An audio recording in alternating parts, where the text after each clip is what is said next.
kubanga ekigambo president gwe kirabuze mu Luganda kyeki. President y'entebe Queen gye yateekawo okutuulamu omuntu amukolera emirimu. Bw'amugamba nti Bunyoro eriyo kinti mafuta agongagalako ebitundu 5 ku buli 100. Bw'aba tosobola ngenda teeka ssente mu Besigye akugyawo. Buli ekirwa kuba president akolerera Queen. Kati sawa twafuna ekizibu nti president akolera Queen ate ne Queen yafuna abakozi be Emmengo okulaba nga basanyawo ebya Buganda. Kati nkubiriza abakyala bonna abakulu n'abato muyonsa abaana nga mubabuulira teffe tetuli bannayuganda. Omunnayuganda Queen yamutondawo mu 1962 ensene mazewo emyaka 5 tetuli baganda. Buganda kiki? Buganda kiki? Ssaasajja Kabaka Wangale.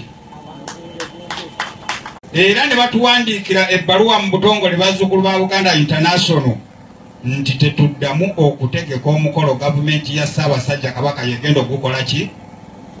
Ogutegeka.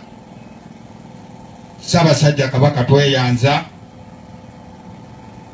olw'obulamuzi bwa Ibeene kuba wawulira okuteesa kwaffe tweyanzizza.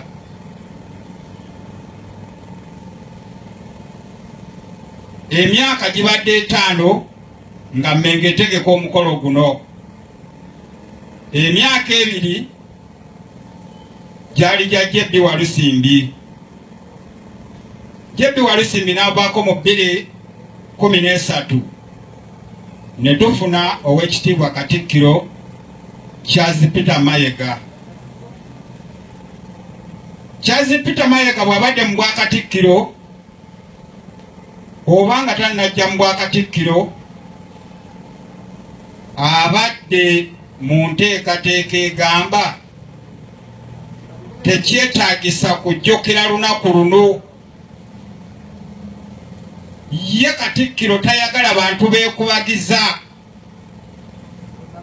ayagala abantu bakole baswaze abo be balowooza nti tuteekwa obboogerako nti baatukola bwe bati baatukola bwe bati. Era Katikkiro bwe nzijukira